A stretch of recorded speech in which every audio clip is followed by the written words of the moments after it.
আমাদের সাথে যখন কারো খুব ভালো সুসম্পর্ক তৈরি হয় বা আমরা যখন কাউকে খুব বেশি ভালোবেসে ফেলি, তখন যেমন আমরা তার দুঃখে দুঃখ পাই, ঠিক তেমনই তার জীবনের সুখ, সফলতা, প্রশংসা এসব শুনেও আমরা খুব বেশি আনন্দিত হই।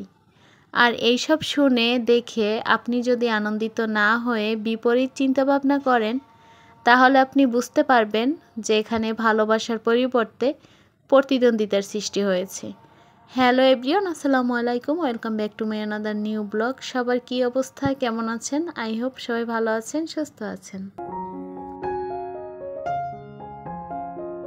দুই ছেলে আর হাজব্যান্ডকে নিয়ে ছোট্ট একটা সংসার আমার।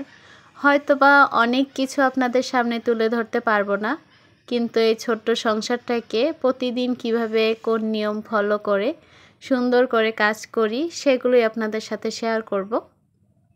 আর আশা করছি আপনারা ভালোবেসে আমার ভিডিওগুলো দেখবেন। যারা এইমাত্র আমার ভিডিওটি দেখা শুরু করেছেন, ছোট্ট করে একটা লাইক দিয়ে ভিডিওটি কন্টিনিউ করবেন। আর যারা এই কাজগুলো করে দিয়েছেন তাদেরকে অসংখ্য ধন্যবাদ। প্রত্যেকটা সংসারেই কিন্তু একই ধরনেরই কাজকর্ম থাকে। হয়তোবা আপনার সংসারের কাজগুলোর নিয়ম একটু অন্যরকম, আমার সংসারের কাজগুলো হয়তোবা একটু অন্যরকম। এর বাইরে কিন্তু অন্য কোনো কিছুই না। হয়তোবা নিয়মধারাটা অন্যরকম হয়, কিন্তু কাজের ধরনটাও হয়তোবা অন্যরকম, কিন্তু কাজ কিন্তু প্রত্যেকটা সংসারে একই রকম থাকে। সকালবেলা ঘুম থেকে ওঠার সাথে সাথেই যদি বিছানার চাদরটা চেঞ্জ করে বিছানাটা গুছিয়ে তারপরে চলে আসি, তাহলে কিন্তু রুমটা একদম পরিপাটি থাকে, সেই সাথে রুমটা দেখতেও সুন্দর লাগে। আমি কিন্তু সব সময় যখন ঘুম থেকে উঠি সাথে সাথে চেষ্টা করি বিছানাটা চেঞ্জ করে দেবার, কারণ একটা রুমের সৌন্দর্য কিন্তু একটা বিছানা। আপনি বিছানাটা যদি টান টান করে সুন্দর করে গুছিয়ে রাখেন, আপনার রুমের কিন্তু লুকটাই চেঞ্জ হয়ে যায় শুধু আপনার বিছানার কারণে।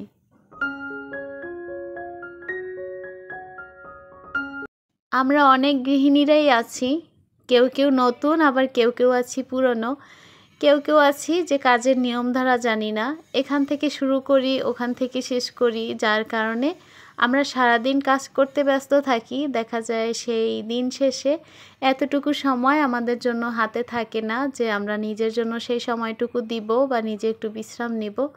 তো কাজগুলো যদি একটু নিয়ম ফলো করে করা যায়, তাহলে দেখবেন প্রতিদিন আপনার সংসারটাও ঝকঝকে তকতকে থাকবে, সেই সাথে আপনিও কিন্তু কিছুটা সময় বিশ্রাম নিতে পারবেন।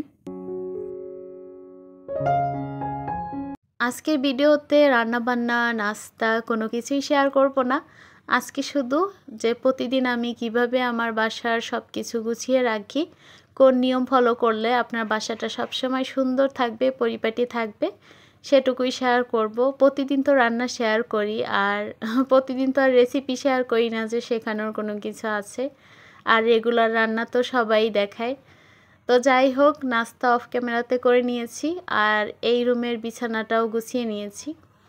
ওই যে শুরুতেই বলছিলাম যে আমার কিন্তু খুব ছোট্ট একটা সংসার, দুই ছেলে আর হাজব্যান্ডকে নিয়ে।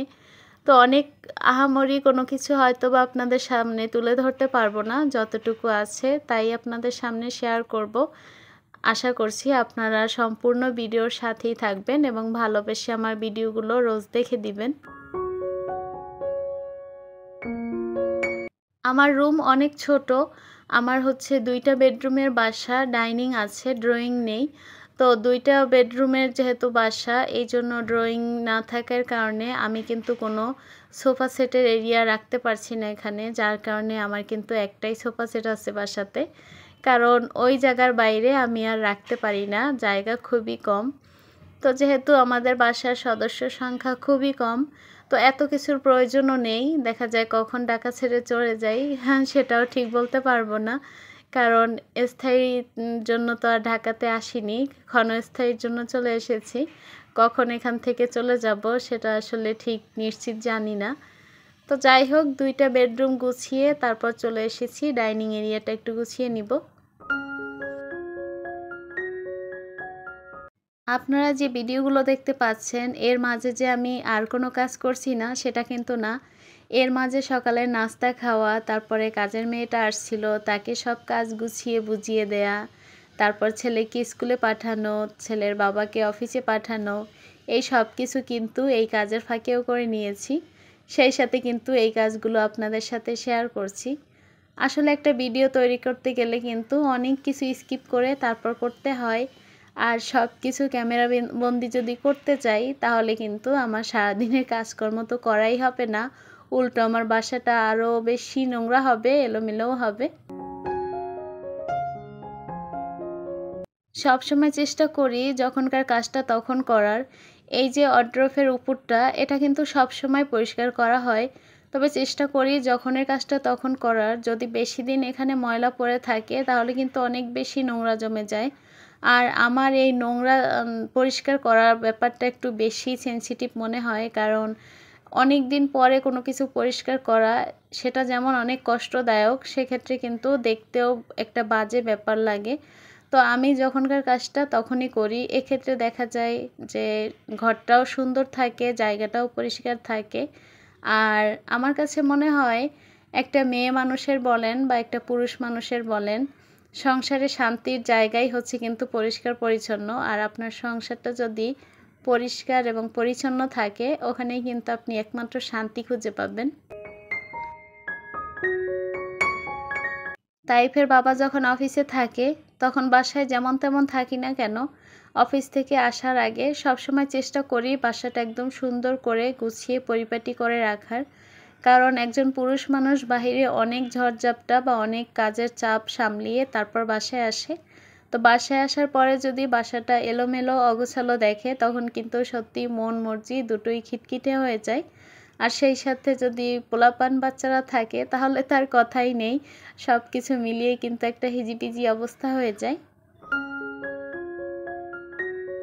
আমার কিচেনে রেগুলার যে মশলার যে বয়মগুলো আমি রাখি, কৌটোগুলো, ওই কৌটোগুলো দেখা যায় প্রতি সপ্তাহে আমি পরিষ্কার করি। তারপরও কোথা থেকে যে এত ধুলো ময়লা জমে আমি সেটা নিজেও বুঝতে পারি না। তো একটু ধুলো ময়লা জমলেই কিন্তু হাতে একটা তেল আষ্টের মতো লাগে, কেমন যেন ধরলে আঠালো আঠালো লাগে, আর ওটাই কিন্তু একটু বিরক্তকর লাগে।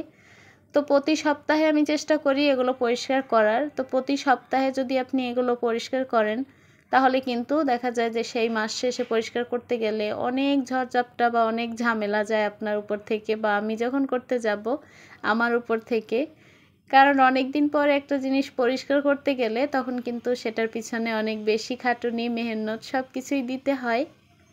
তো এই জন্য সবসময় চেষ্টা করবেন যেগুলো হাতের কাছে ওগুলো সবসময় ঝটপট করে পরিষ্কার করে রাখার, তাহলে আর সেই জিনিসটা অতিরিক্ত বেশি ময়লা হবে না, আর রান্নাঘরটাও কিন্তু ঝকঝকে তকতকে থাকবে।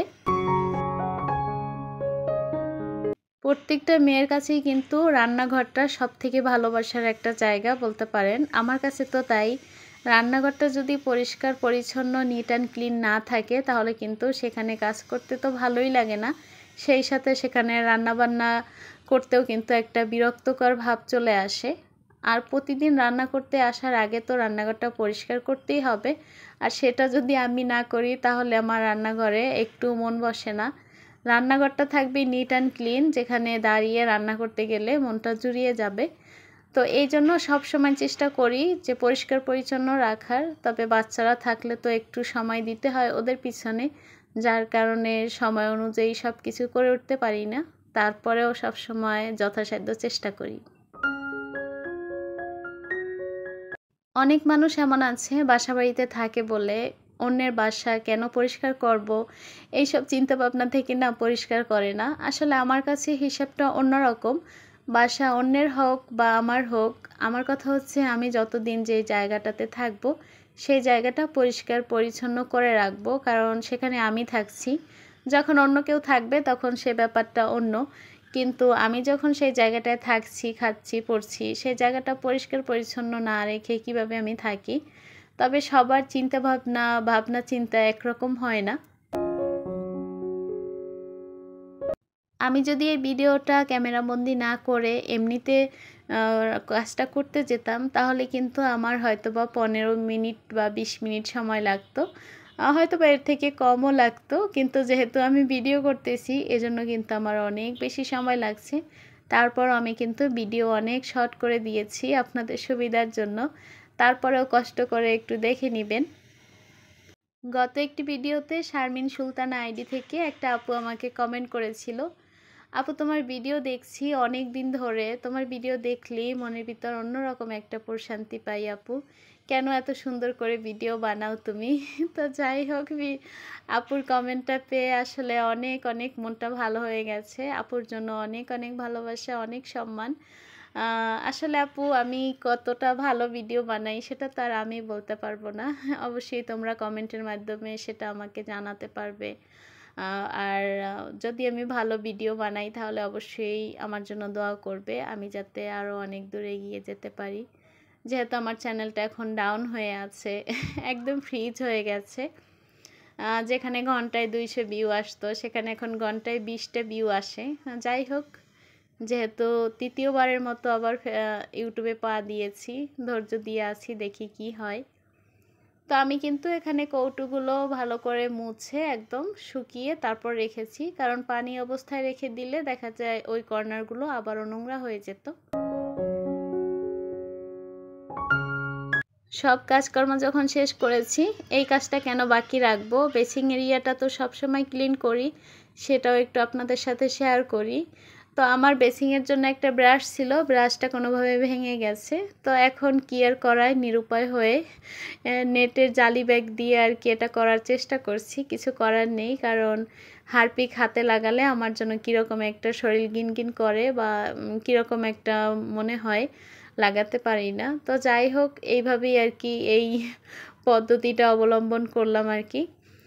তো এই বেসিং এরিয়াটা সবসময় পরিষ্কার করার কারণ হচ্ছে, মানে প্রতিদিনই পরিষ্কার করতে হয়। তার কারণ বাসায় ছোট পোলাপান থাকলে তো ওরা একটু ময়লা করে, বা আমার ছোট পিচ্ছিটা আছে, দেখা যায় ও চেয়ার নিয়ে এখানে উঠে নানান ধরনের ঝামেলা করে, ময়লা করে। তো যাই হোক, যেহেতু আজকে সব কিছুই আপনাদের সাথে ক্লিনিংয়ের ব্যাপারগুলো শেয়ার করেছি, তো ভাবছি এটা কেন বাকি থাকবে, এটাও শেয়ার করেই ফেলি এই ফাঁকে। তো ওখানে হচ্ছে হারপিকটা মেখে এসেছি, যেহেতু একটু সময় রেস্টে রাখি, কতক্ষণ পরে গিয়ে পরিষ্কার করলে সুন্দর পরিষ্কার হয়ে যাবে। আর এইদিকে দুপুরে রান্না চাপাবো, তো চুলাটা পরিষ্কার ছিল, গতকালকে রাতে মোটামুটি পরিষ্কার করে রাখছিলাম। তো ভাবছি যে যেহেতু সব কিছু পরিষ্কার করেছি, এটা কেন বাকি থাকবে। আর ভিম লিকুইড দিয়ে চুলা পরিষ্কার করলে আমার কাছে মনে হয় কি রান্না করার সময় একটু ঘ্রাণ আসে, আর তাতে আমার মনটাও ভালো হয়ে যায়।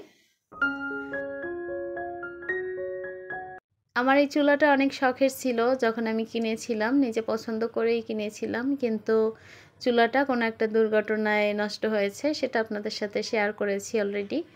তো যাই হোক, পরবর্তীতে কোনো একটা সময় হয়তো বা আবারও কিনবো এর থেকে ভালো কিছু। তো এখানে চুলার এরিয়াটা একটু পরিষ্কার করে নিচ্ছি। কাজের মেয়েটা হচ্ছে আজকে চুলার এরিয়াটা পরিষ্কার করে নিই, কারণ রান্নাঘরের কাজগুলো আজকে আমি সেরে নিয়েছিলাম। ওকে দিয়ে সব সময় সব কাজ করাই না, যখন আমি কাজ করি তখন সেই কাজটা আর ওকে দিয়ে করানো হয় না, ওর কাজটা ওই করে। আর এখনকার কাজের মেয়েদের অবস্থা তো জানেন, যে কাজটা যাকে দিয়ে বরাদ্দ করা থাকবে সেই কাজটা সেই করবে, এর বাইরে কোনো কাজ করানো যাবে না। তো যাই হোক, আমিও কখনো চাই না যে তার নিয়ম মাফিক যে কাজ বরাদ্দ করা থাকে তার বাইরে গিয়ে সে কোনো কাজ করুক। তো এই তো সুন্দর করে সব কিছু মুছে একদম ক্লিন করে নিয়েছি, এখন কিন্তু রান্না করতে চলে আসব। তো রান্না করার আগে ভাবছি বেসিংটাও পরিষ্কার করে নিই, নয়তো বা দেখা যাবে ওদিকে রান্না করতে করতে এদিকের এই কাজটা ভুলে যাব, রান্না করে আবার গোসলে চলে যাব, পরে এই কাজটা পরেই থাকবে, মনে থাকবে না। তো সব কাজ একদম কমপ্লিট করে তারপর চলে যাব রান্নার কাজে।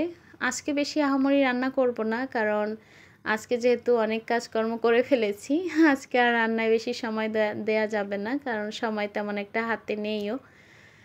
তবে এইরকমভাবে যদি সকালে স্টেপ বাই স্টেপ সব কাজগুলো ফলো করে আমরা করি, তাহলে কিন্তু আমাদের ঘরটা একদম সুন্দর থাকে, পরিষ্কার পরিচ্ছন্ন। তাহলে আর ঘর নোংরা থাকে না। দেখা যায় অলসতামি করলে তো করাই যায়, অলসতামির বাইরে তো আর কোনো কথাই নেই।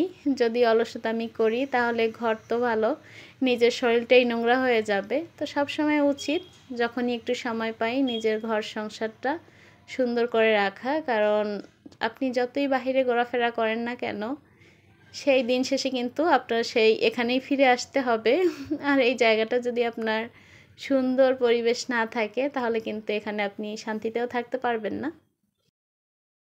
আমার কাছে মনে হয় একটা মেয়ের একটাই স্বপ্ন থাকে, তার বিয়ের পরে সাজানো গোছানো একটা সুন্দর সংসার থাকবে। তো যাই হোক, এখানে বেসিং এরিয়াটা গুছিয়ে তারপর রান্নার কাজে চলে আসলাম। যেহেতু কৌটোগুলো ধুয়েছি, তো লবণ ঢুকিয়ে নিব, এখন রান্নার কাজে চলে এসেছি। তো এই তো ছিল আমার আজকের ব্লগ। আপনাদের সবার সুস্বাস্থ্য এবং দীর্ঘায়ু কামনা করে আজকের ব্লগটি এখানেই শেষ করছি। আল্লাহ হাফিজ, আসসালামু আলাইকুম।